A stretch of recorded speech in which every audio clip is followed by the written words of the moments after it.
Welcome to another Founder Wisdom Pod with Dr. Wareed Alenaini. Dr. Wareed is founder at Twinn Health, a wellness healthcare providers company. And yeah, we're going to talk about what she's been up to. She's a 500 global entrepreneur. See, you've been at Antler as well.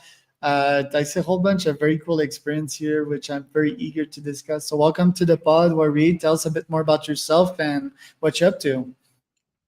Thank you very much. Really interesting to be here and have a chat with you and the audience about what we've been up to. So I'm Wareed.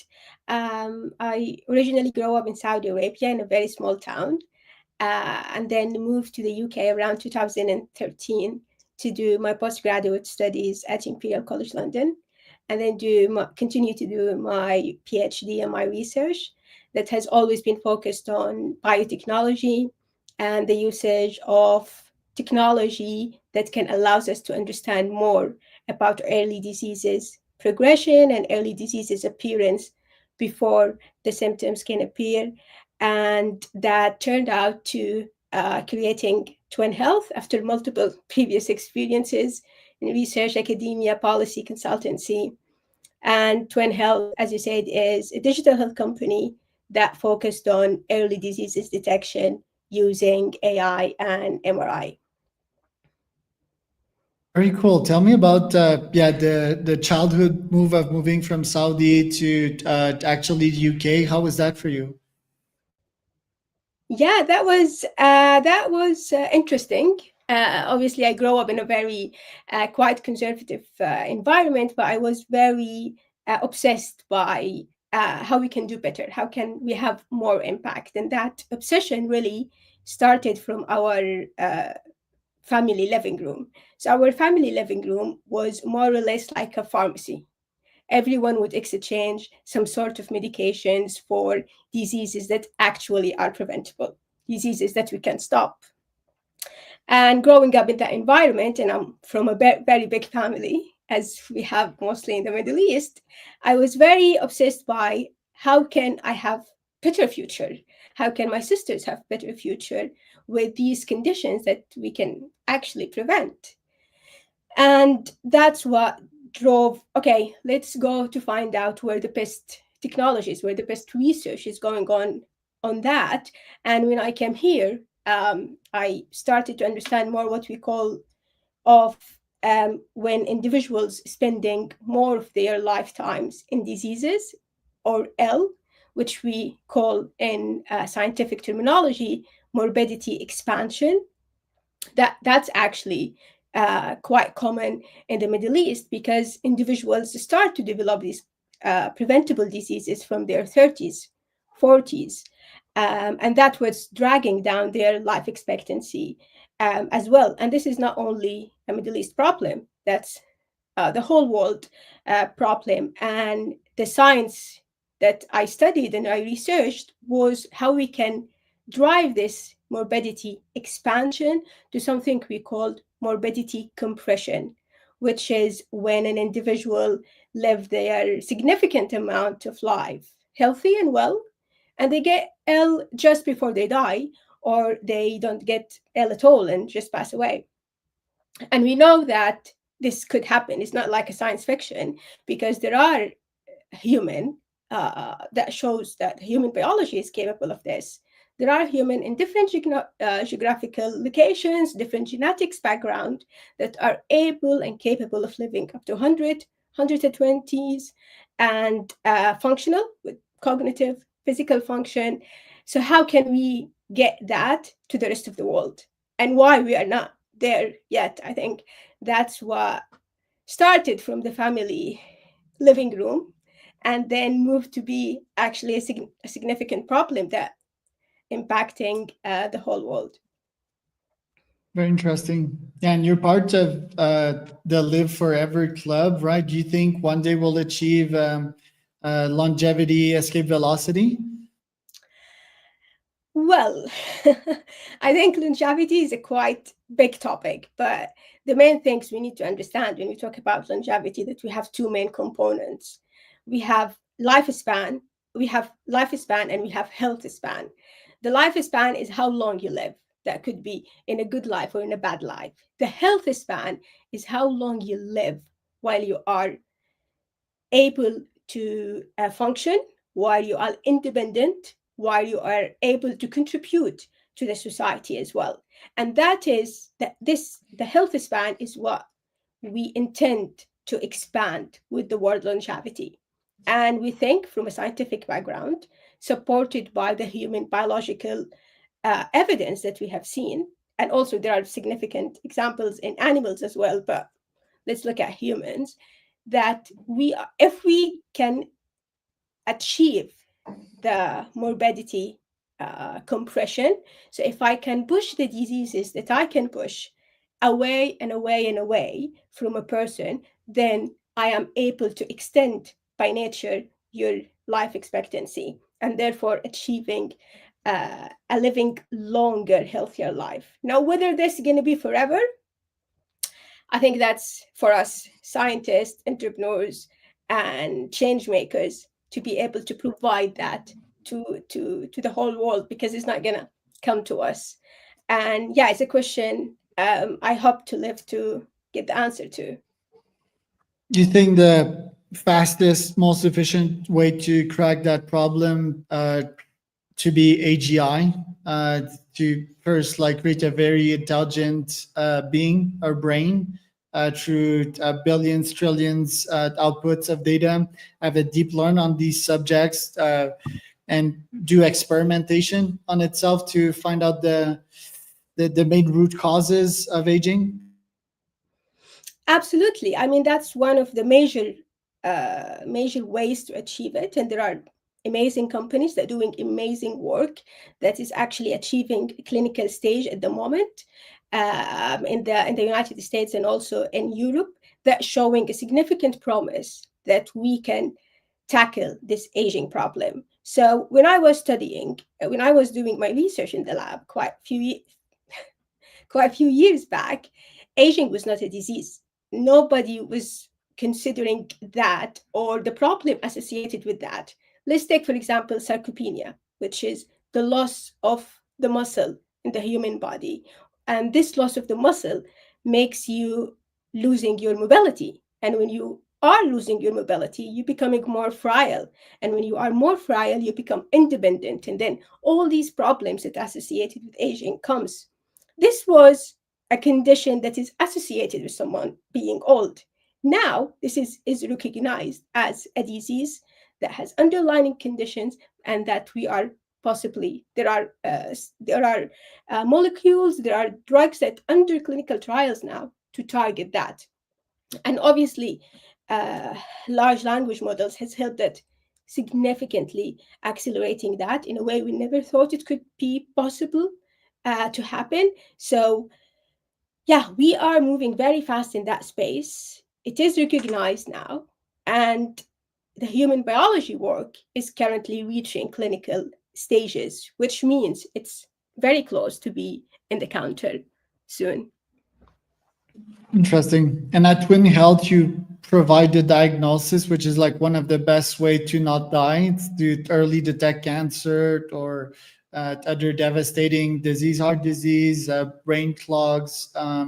So, like, what do you do specifically there? What do you think this is one of the best way to live your longest and healthiest life possible? Yeah, so in order to live your healthiest, longer life, you need to be able to predict diseases before they come to you, and therefore you are able to prevent them. And the current healthcare system is just designed to you having some symptoms, going to the doctor to check the symptoms, and by that time, with certain conditions, especially with cancer, for example, it is too late to proactively do something about that. So what we do is that we use magnetic resonance imaging, which is MRI, which is one of the modalities that allows us to look inside your body, but in a way that is very precise and very personalized. So I'm able to check around your heart, check around your liver, not everyone liver, and give you a standard deviation. It is personalized to you, in a scan that you do in like 45 minutes that goes head to toe, and we are able to identify if there are conditions that you need to do an early intervention about them and be protected from them, or you are in the safe space and you have your peace of mind. And that is usually think that you do once a year, let's say. And if everything is fantastic, then you repeat it uh, in 2 years, 3 years time, depending on your age and your situation and your family history as well. And if there are things needed to have a look at, keep an eye on, then you do it in less frequent duration. And yeah, these labs, how do you select them? And is it just like referring the clients to them, or do you actually intervene in the process, the end product that they give to the clients that you refer to them? Yeah, so we do two ways. We either have our own client that we then refer to clinics and hospitals that are in different locations around UK and in the Middle East as well. And those clients go there, have their 45 minutes scan. Then these scans go through our Twin Health platform, brings back their results, and they get their results. The other way is that we work with uh, probably one of the top healthcare providers here in the UK and also in Saudi Arabia and in the UAE. And we have partnerships with them where, for any proactive measurements, for any preventative healthcare measurements, their population or their customers go through the Twin Health assessment. And your markets, you mentioned UAE, UK, London. Where are you gonna be based next? What is your expansion plan? Thank you. So we started from the UK. So the company spun out from Imperial College London, and we started the early product. We started the proof of concept, the pilot. We started this in the UK, and then we took the product into commercialization here in London. After that, we started looking at the next step. And then where is our next market? Obviously, in the UK is majority of NHS, or the private healthcare market is quite small. So we started to look what is the next brilliant opportunity. And with my background from the Middle East, having that natural network, we identified Saudi as one of the top places. Also, Saudi has a significant alignment in terms of the Saudi vision for healthcare with what Twin Health does. With they have a specific program for improving the quality of life, and specific program in Saudi for improving the life expectancy of the Saudis by combating the preventable conditions, which makes a perfect alignment for us. Therefore, we identified Saudi as the next market. With the UAE, we have been identified through partners in the UAE, who have a significant market share, to partner with them, and taking into account how similar kind of the Gulf area in terms of the network, in terms of the way that things done are quite similar. So it made perfect sense for that to be a natural step for us. At the moment, we're really focusing at these markets and gaining significant market share there. After that, obviously, the US is always, when it comes to healthcare, is always the biggest and the largest, but we will see. Interesting. And for a country to view the health of their citizenships in terms of prevention rather than treating once the problem is happening, what does it take? Is it an actual profitable thing to do that? Will they pay less if they start scanning before they treat their illness, or do they just need huge coffins like UAE and Saudi, and we will never see that happen in the US?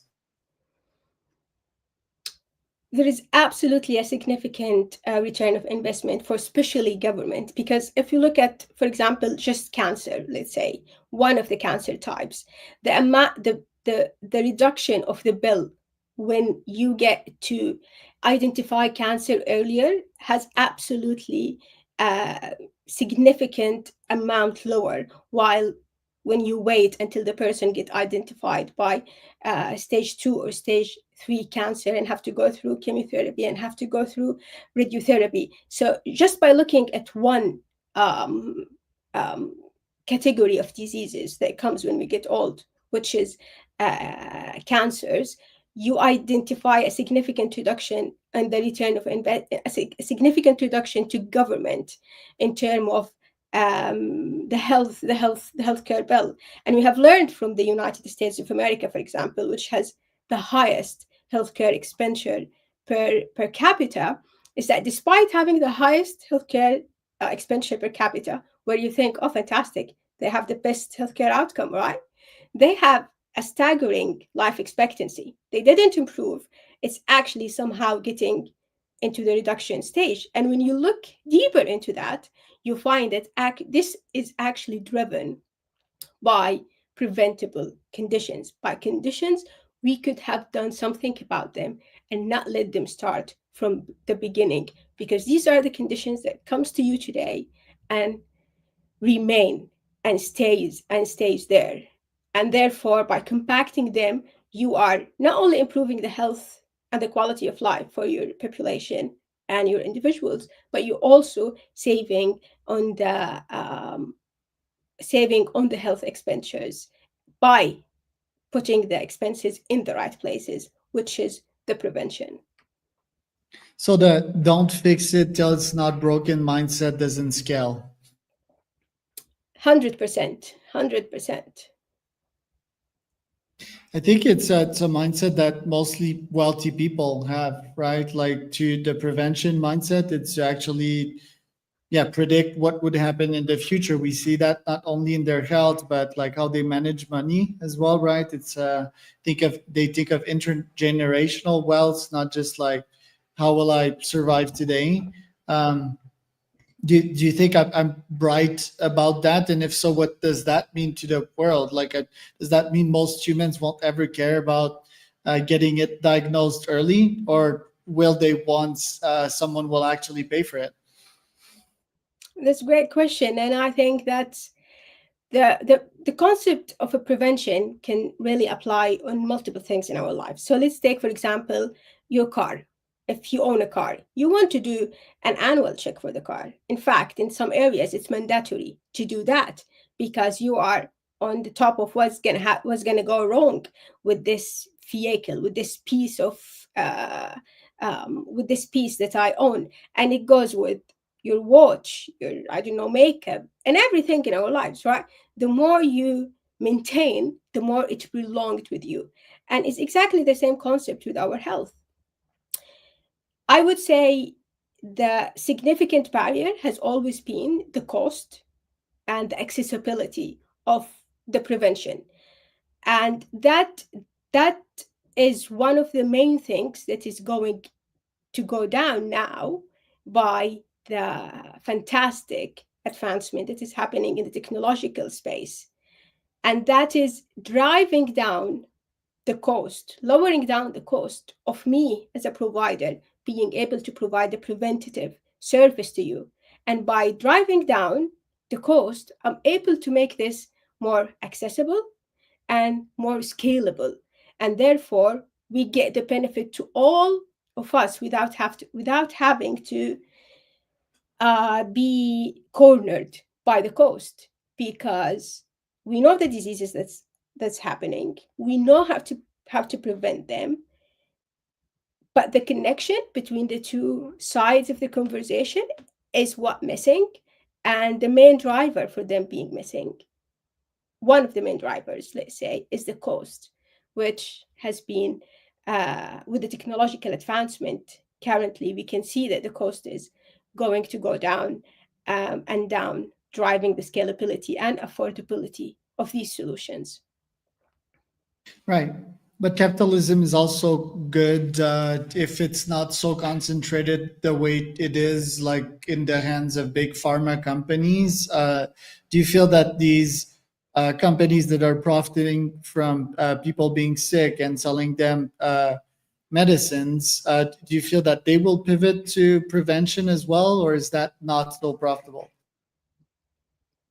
I mean, this is one of the conversation that has been going on for quite a lot of time, because some side of the world is profiting from people being sick. Therefore, it's going to be difficult to implement solutions that could benefit the people. And it's the same um, conversation as well when people says some opinion says that, well, longevity would be kind of bad for the society, negative for the society, because the resources, what is going to happen, the cost, what the government going to do, right? Because the pensioner is going to live longer and etc., which is all false and has significant flaws of an argument. So I think absolutely not.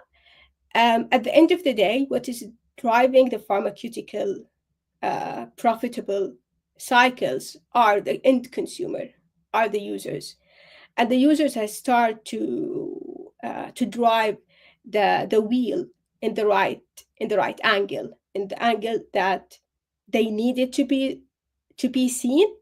And we have seen that being successful now in America, where even the pharma has started to invest in these preventable conditions, started to invest in the prevention, because they knew that they will need to be on the wave in a because this is the wave that the end consumer wanted. Right. And what does your daily health protocol looks like? Daily health protocol. Well, I can tell you, but it is very important to mention that when it comes to health protocols or health optimization, these stuff need to be extremely personalized and extremely precise. Because what you want to do with the health protocol that you do every morning, let's say every evening, you want to add a minimal effect. You want to add a minimal action that will give you the maximum impact. And to be able to do that, this has to be very precise to your own life. So, I mean, we've been born with a certain, let's say, genetic makeup, but then you live 20, 30 years where a lot of these genetics get either turned on or turned off. And you are today with what you have in your body composition and your well-being of all that journey.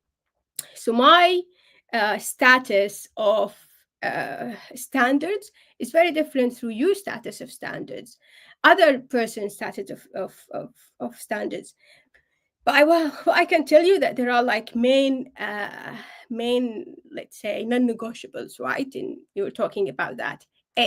Sleep is one of the non-negotiables. It just drags your body when you don't have an enough amount of sleep. It drags your body down with a significant bad impact, no matter what you do. And the second thing is managing stress. This is also a significantly important and usually overlooked when it comes to founders and entrepreneurs. And I've been guilty of that for many, many times. Managing stress, or being able to put stress in its own pocket and making sure it never overflow, which is hard thing to master, but very, very crucial to be able to sustain the health of your body and your mind. Because when there is a stress involved in a person's life, this can impact everything you do, impact the bioviability of any supplement. So you could take as many supplements as you want, but no good sleep, stressful feelings, that would negatively impact on all the supplements that you might be taking or to try to optimize your health. So I think these are one of the main fundamentals, non-negotiables, that everyone can take and live by for healthy protocols. Right. And last but not least, the tests that you do on yourself yearly, what are they? So it depends on everyone age. If you are within your 30s, you can discuss with your healthcare providers, or you can discuss with your GP if there are any family history, no family history, and then they will indicate, if you are young person, they will indicate if you have the need for this MRI scan or not. If you are after your 30, you are in your mid 40s or 50s, then you can also have the chat with your GP to decide on having this MRI scan. Usually, the average age for individuals who go around the MRI scans are between 53 to 55 years old, and that's when you. But again, when you establish the earlier